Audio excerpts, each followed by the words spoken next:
O presidente Lula participou em Honduras da cúpula dos países da comunidade de estados latino-americanos e caribenhos. A gente continua na capital federal, repercussão com a repórter Luciana Verdolim. Os detalhes: o presidente criticou o tarifaço anunciado na semana passada pelo presidente Donald Trump, como ele vem fazendo, não é, Luciana, nesses últimos dias. Boa noite, bem-vinda. É isso mesmo, Thiago. Boa noite para você, boa noite a todos. Lula voltou a lembrar que não dá para um país querer ter hegemonia sobre o outro, não dá para essa guerra comercial trazer instabilidade para os demais países no mundo. Por isso, o presidente Lula, mais uma vez, fez críticas a Donald Trump e, inclusive, fez questão de lembrar que é preciso união dos demais países da CELAC, que são 33 países da América do Sul e também do Caribe, porque é muito difícil, segundo ele, negociar individualmente. A gente tem, inclusive, a declaração do presidente da República que reclamou da situação dos imigrantes também. Vamos acompanhar. A liberdade e a autodeterminação são as primeiras vítimas de um mundo sem regras multilateralmente acordadas. Migrantes são criminalizados e deportados sob condições degradantes. Tarifas arbitrárias desestabilizam a economia internacional e elevam os preços. A história nos ensina que guerras comerciais não têm vencedores. O momento exige que deixemos as diferenças de lado. O presidente, mais uma vez, fez questão também de colocar a posição do Brasil, que é de negociar até a última possibilidade, mas que se essa negociação não for possível, o Brasil também vai impor tarifa aos Estados Unidos. A gente também tem a declaração. A nossa medida, nós já conversamos com o negociador do presidente Trump, o Mauro Vieira já negou, o Alckmin já negociou. A nossa decisão é a seguinte: tudo que fizer conosco haverá reciprocidade, tudo. Ou nós vamos para a Organização Mundial do Comércio brigar, onde é o direito da gente brigar, ou a gente vai dar reciprocidade. É o mínimo que se espera de um país que tenha dignidade e soberania.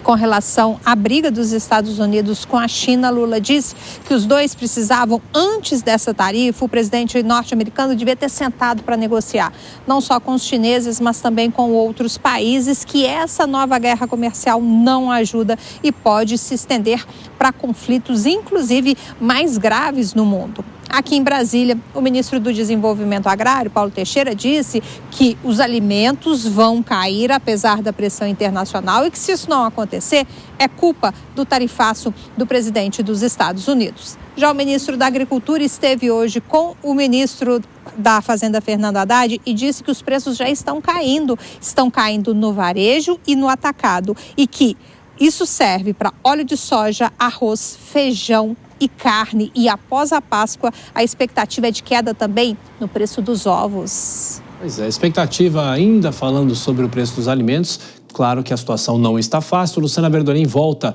daqui a pouquinho aqui ao Jornal Jovem Pan. Vou chamar mais uma vez nossos comentaristas, Deise Ciocário. Deise, essas falas do presidente Lula, primeiro foi uma fala lida, né, uma fala escrita pela diplomacia brasileira, falando, obviamente, sobre como que o Brasil encara o tarifaço do presidente Donald Trump, mas depois, na entrevista aos jornalistas, ele fala, se tiver que ir à OMC, o Brasil vai, mas aí ainda há essa expectativa da reciprocidade, da conversa com os americanos. Deise.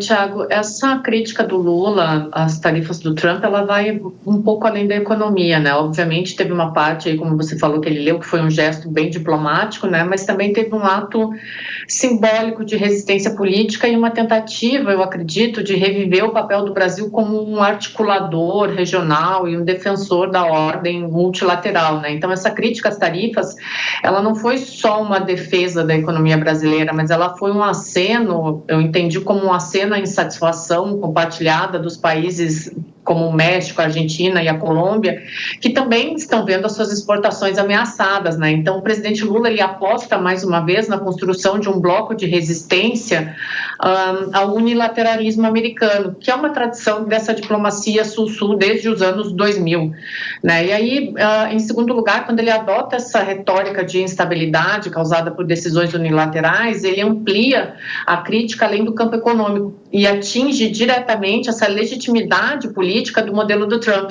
Então, a fala dele acaba apontando para um mundo desordenado, por líderes que agem por impulso nacionalista, sem uma coordenação global, que é um contraponto à defesa do multilateralismo que o Brasil deseja protagonizar, né? Então, o Lula vai numa direção muito bem orientada pelo Itamaraty, pelo menos eu entendi dessa forma, né? Então, ele tenta aí coordenar um sul-sul global diante de um Donald Trump que ele tenta formular aí como alguém desarticulado, né?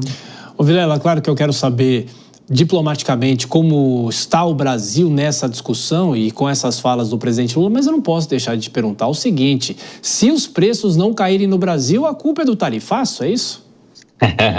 Pois é, já encontraram o bode expiatório necessário já para justificar. Uma hora é o presidente do Banco Central, outra hora é o tarifaço, cada hora a gente tem um bode expiatório. Infelizmente, esse tipo de posicionamento que não encara o problema de frente nunca é bom.